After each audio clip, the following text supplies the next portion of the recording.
Assalamualaikum warahmatullahi wabarakatuh.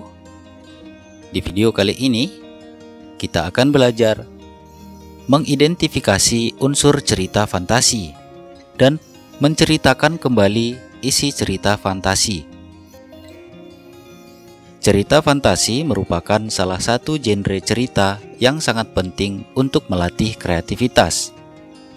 Berfantasi secara aktif bisa mengasah kreativitas.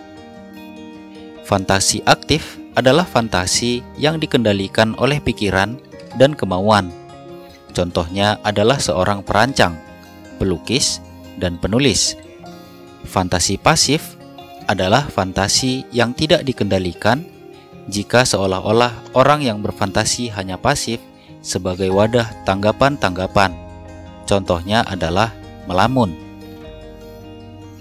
Mengidentifikasi unsur cerita fantasi.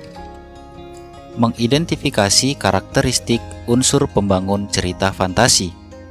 Yang pertama, identifikasi tokoh. Yang kedua, identifikasi rangkaian peristiwa. Yang ketiga, identifikasi sumber cerita. Yang keempat, latar cerita. Yang kelima, keajaiban dalam cerita.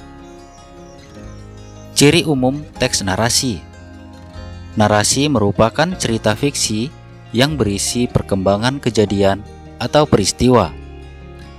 Alur adalah rangkaian peristiwa yang berada dalam cerita tersebut. Rangkaian peristiwa dalam cerita digerakkan dengan hukum sebab akibat.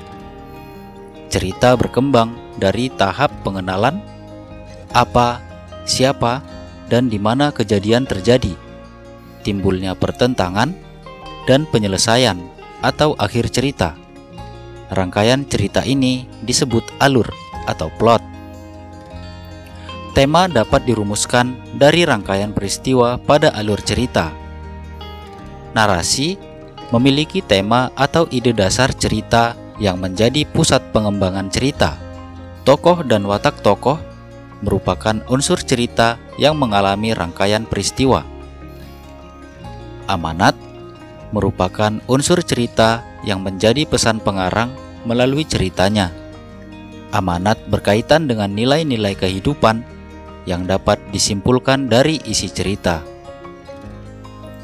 Ciri umum cerita fantasi sebagai teks narasi. Yang pertama, adanya keajaiban, keanehan, atau kemisteriusan. Cerita mengungkapkan hal-hal supranatural atau kemisteriusan, kegaiban yang tidak ditemui dalam dunia nyata. Tokoh dan latar diciptakan penulis tidak ada di dunia nyata atau modifikasi dunia nyata. Yang kedua, ide cerita terbuka terhadap daya khayal penulis. Ide berupa irisan dunia nyata dan dunia khayalan yang diciptakan oleh pengarang. Ide cerita biasanya bersifat sederhana, tapi memiliki makna yang sangat dalam. Tema cerita fantasi adalah magic, supranatural, atau futuristik. Yang ketiga, menggunakan berbagai latar atau lintas ruang dan waktu. Alur dan latar cerita fantasi memiliki kekhasan. Rangkaian peristiwa cerita fantasi menggunakan berbagai latar yang menerobos dimensi ruang dan waktu. Yang keempat, tokoh unik atau memiliki kesaktian. Tokoh dalam cerita fantasi bisa diberi watak dan ciri yang unik yang tidak ada dalam kehidupan sehari-hari. Tokoh memiliki kesaktian-kesaktian tertentu. Tokoh dapat berada pada setting waktu dan tempat yang berbeda zaman, atau bisa waktu lampau, atau bisa saja waktu yang akan datang, futuristik. Yang kelima, bersifat fiksi. Cerita fantasi bersifat fiktif, bukan kejadian nyata. Cerita fantasi bisa diilhami oleh latar nyata atau objek nyata dalam kehidupan, tetapi diberi fantasi. Yang keenam, bahasa. Penggunaan sinonim dengan emosi yang kuat dan variasi kata cukup menonjol bahasa yang digunakan variatif, ekspresif, dan menggunakan ragam percakapan, bukan bahasa formal. Jenis-jenis cerita fantasi. Yang pertama, jenis cerita fantasi total. Pada cerita kategori ini, semua yang terdapat pada cerita tidak terjadi dalam dunia nyata. Yang kedua, cerita fantasi irisan. Cerita fantasi yang mengungkapkan fantasi tetapi masih menggunakan nama-nama dalam kehidupan nyata, menggunakan nama tempat yang ada dalam dunia nyata atau peristiwa pernah terjadi pada dunia nyata. Yang ketiga, cerita fantasi sezaman dan lintas waktu.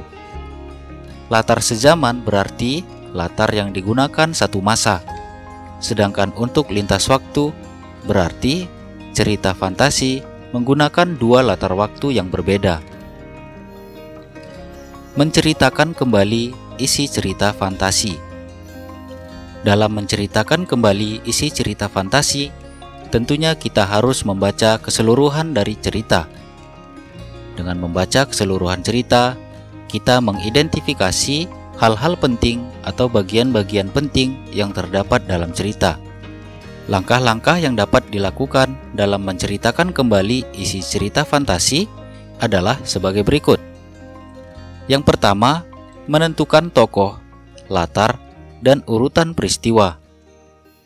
Yang kedua, menentukan unsur intrinsik cerita, seperti nama tokoh, watak tokoh, alur cerita, pesan, dan moral. Yang ketiga, menceritakan isi cerita fantasi dengan bahasa yang sederhana. Terima kasih, semoga bermanfaat. Assalamualaikum warahmatullahi wabarakatuh. Sampai jumpa.